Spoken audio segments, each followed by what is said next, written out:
नमस्कार। राजस्थान समाचार में आपका स्वागत है। पेश है राजस्थान की खास खबरें। राजस्थान को मिलने वाली रकम में 10,000 करोड़ रुपए का इजाफा, हाईवे ब्याज मुक्त लोन सहित कई और सौगातें मिली। वित्त मंत्री निर्मला सीतारमण ने शनिवार को वर्ष 2025-26 के लिए कुल 50.65 लाख करोड़ रुपए का बजट पेश किया है। बजट में किसान से लेकर महिलाओं और मिडिल क्लास के लोगों के लिए बजट में कई बड़ी घोषणाएं की गई है। यह बजट राजस्थान के लिए भी कई तरह की सौगात लेकर आया है। किसान क्रेडिट कार्ड से कर्ज लेने की सीमा बढ़ाने से राजस्थान के लाखों किसानों को फायदा होगा, तो पीएम धन्य धानी कृषि योजना का भी लाभ राजस्थान के लोगों को जरूर मिलेगा।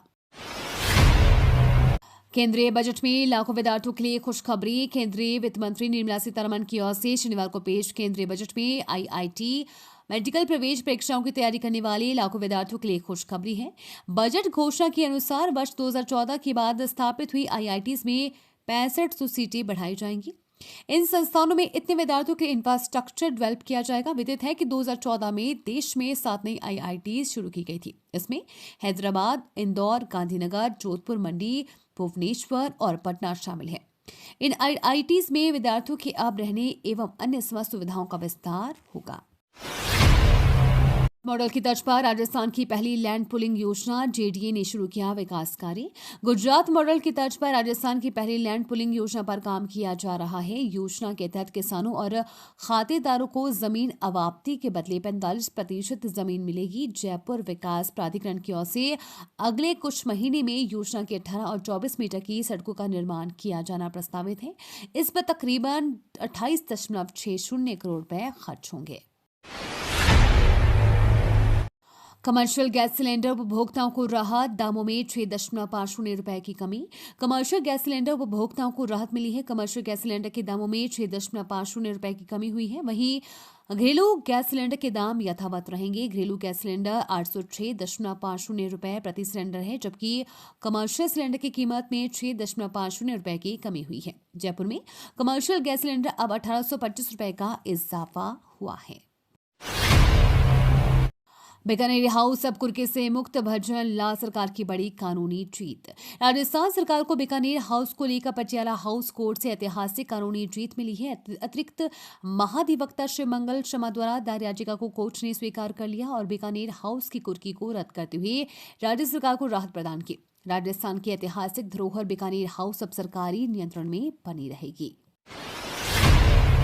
जोधपुर में शुरू हुआ मारवाड़ी हॉट शो, देश भर से शामिल हुए सैकड़ों घोड़े।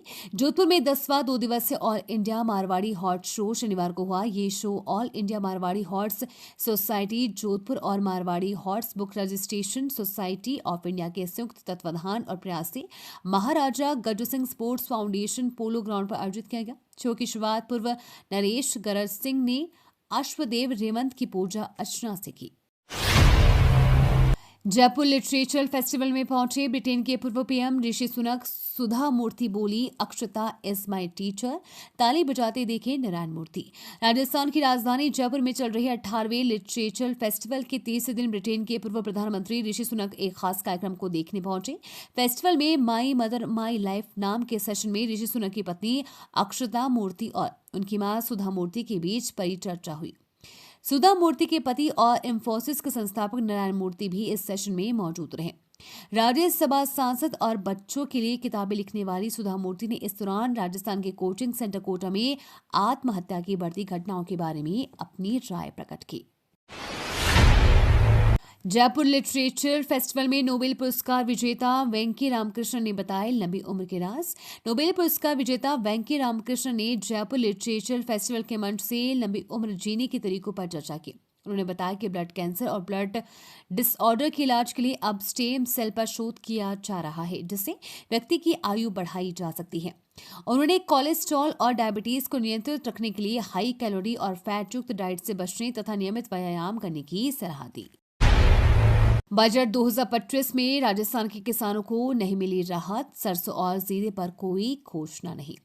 केंद्रीय वित्त मंत्री निर्मला सीतारमण ने आम बजट 2025 पेश किया, लेकिन राजस्थान के किसानों को इसमें निराशा हाथ लगी। प्रदेश के कृषि क्षेत्र को लेकर किसी विशेष राहत की घोषणा नहीं की गई, जिससे किसानों में असंतोष है। खासकर सरसों, जीरा और लहसुन जैसी प्रमुख फसलों को लेकर किसी प्रकार की सहायता का जिक्र तक नहीं हुआ। किसानों का मानना है कि सरकार ने उनकी उपेक्षा की है। परकोटी में वॉक करके जाना वैभवशाली हेरिटेज, करीब से जानी गलियों और दीवारों में छिपी विरासत। जयपुर 8वीं के छठे दिन शनिवार को भी ऐसे कई कार्यक्रमों का सिलसिला जारी रहा, जिसमें जयपुर के वैभवशाली इतिहास, ऐतिहासिक धरोहरों और संस्कृति को साझा किया गया। दिन की शुरुआत हेरिटेज वॉक के साथ हुई, जिसमें खास तौर से परकोटी की ऐतिहासिक गलियों में छिपी विरासत और अनसुनी कहानियों को बताया गया। MI रोड स्थित जेम सिनेमा से शुरू हुई हेरिटेज वॉक जोहरी बाजार से निकलते हुए चांदी के टकसाल पर संपन्न हुई। इस दौरान प्रतिभागियों ने न सिर्फ चार दीवारी के वैभव को करीब से देखा, बल्कि उन अंदरूनी हिस्सों में भी झांका जहां जयपुर के संस्थापक सवाई जयसिंह द्वितीय की विरासत से लेकर आज के आधुनिक जयपुर का विकास दिखता है। 1 रुपए में हुई 2 जोड़ों की शादी, दूल्हा दुल्हन को गृहस्थी का सामान भी मिला। अजमेर में 2 जोड़ों का विवाह हुआ। खास बात यह है कि इन परिवार वालों ने शादी के लिए 1 रुपया खर्च किया। इसके अलावा लोगों ने मिलकर जोड़ों को गृहस्थी चलाने के लिए सामान भी दिया। अजमेर में सर्वधर्म सामूहिक विवाह सम्मेलन आयोजित किया गया। इस सम्मेलन में जरूरतमंद निर्धन और बेसहारा परिवारों के बच्चों की शादी करवाई जाती है। ये आयोजन हर साल होता है। जादूगर फाउंडेशन ट्रस्ट ने मेयो लिंक रोड स्थित चर्च कंपाउंड में 1 रुपए में विवाह सम्मेलन का आयोजन किया।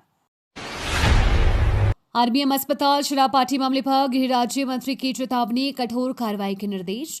गत दिनों एक सोशल मीडिया पर संभाग के सबसे बड़े अस्पताल आरबीएम में शराब पार्टी के वायरल वीडियो को लेकर गृह राज्य मंत्री जवाहर सिंह बेडम ने कहा कि मामला मेरे संज्ञान में आया है।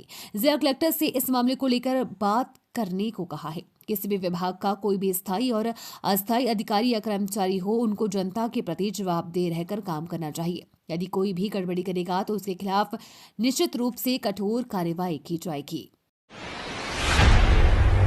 बजट में स्वास्थ्य से जुड़े बड़े ऐलान। हर जिले में बनेगा डे केयर कैंसर सेंटर। 36 जीवन रक्षक दवाएं होंगी सस्ती।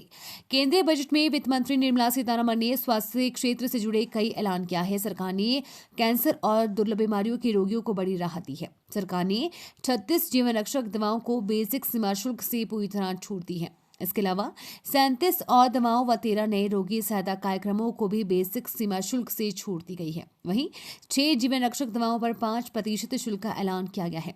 अगले 5 साल में सरकार देश भर के मेडिकल कॉलेजों में 75,000 सीटों का इजाफा करेगी। अगले साल 10,000 सीटों को बढ़ाया जाएगा।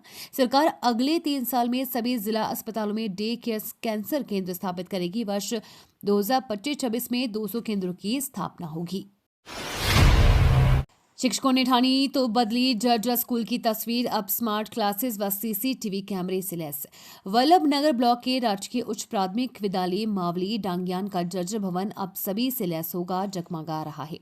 कुछ समय पहले जो भवन जर्जर व जीर्ण शीर्ण अवस्था में था और पूरी विद्यालय में छत से पानी टपकता था, बरसात के समय बच्चों को बिठाने तक की जगह नहीं बचती थी, जिस पर यहाँ के शिक्षकों ने पहल करते हुए ग्रामीणों के सहयोग से इसका कायापलट कर दिया है, जिससे अब यहाँ अध्ययनरत विद्यार्थियों को सुविधा हो रही है। ड्रेस कोड में कुछ राहत, समय को लेकर सख्ती। अभ्यर्थियों को किसी भी सूरत में 11 बजे परीक्षा केंद्र में नहीं मिलेगा प्रवेश। हनुमानगढ़ जिले में आज होने वाली RAS प्रारंभिक परीक्षा 2024 का आयोजन होगा। जिले में करीब 18,000 अभ्यर्थी परीक्षा देंगे। इसके लिए जिले में 56 परीक्षा केंद्र बनाए गए हैं। जिला मुख्यालय संगरिया और पीलीबंगा उपखंड मुख्यालयों में दोपहर 12 बजे से 3 बजे तक परीक्षा होगी। इसके लिए 11 उड़न दस्तों का गठन किया गया है। परीक्षार्थियों को निर्देश दिए गए हैं कि वे परीक्षा केंद्र पर निर्धारित समय से कम 1 घंटा पूर्व अनिवार्य रूप से पहुंच जाएं।